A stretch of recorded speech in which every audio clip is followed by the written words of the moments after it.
Ebifaananyi bya Kawalya Isaac omukozi ku Sanyuka TV Uncut Character wamu n'omuyimbi gwe tumanyi obulungi Martha Mukisa yakubira Sango ne omukulu Eddie Kenzo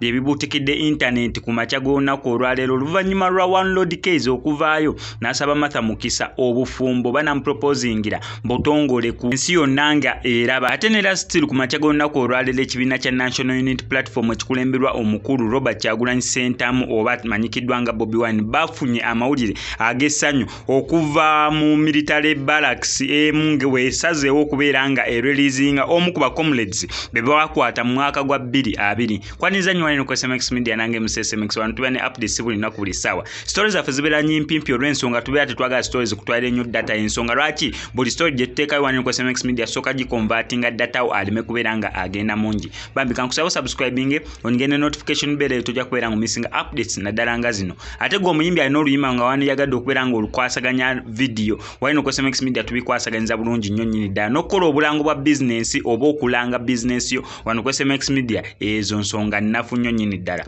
Katutandike n'amawulire ga One Lord Kayz Kawalya Isaac akwasaganya emirimu gye ku Sanyuka TV oba Next Media. Nanti Next Media ye company etwala zonna mwe muli NBS mwe muli Sanyuka TV mwe muli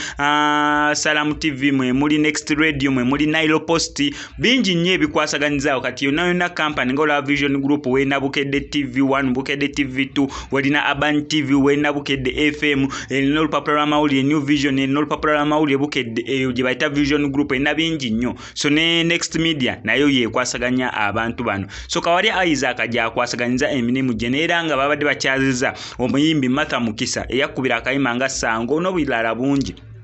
abeera bize simanya bize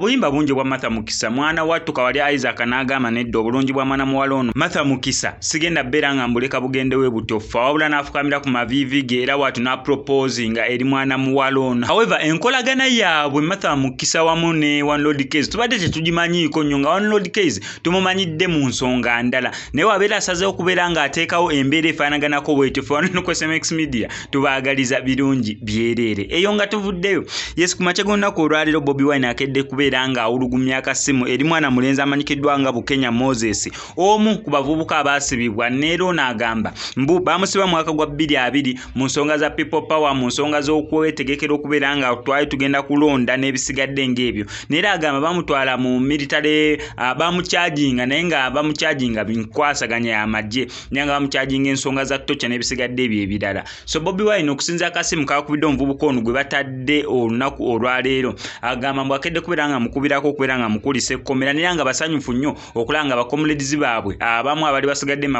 makomera batandise okubeera nga bateebwa. Ono amazeeyo ebbanga eriwererako ddala lya mwaka nga gumu n'emyezi 4 okusinziira ku information gyenfunye naye nga bamusibirako mu komera ssaawa zino abadde mu komera ly'ekitale naye nga bamusibirako Makindye military barracks neera nga kkooti y'amagye yamucharginga emisango egyo paka waagenze ekitalya kati ssaawa zino eno ng'ali nera yavuddeyo bulungi nnyo nnyini ddala. Ku SMX Media fetuwe tukikola kankusaba subscribing oleme kubeera nga missing updates naddala nga zino n'obulangu.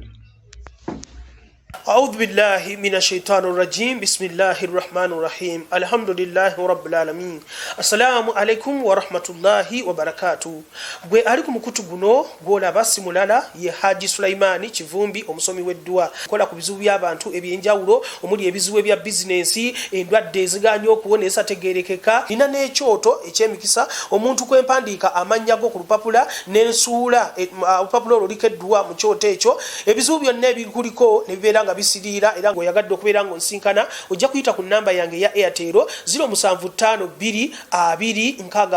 67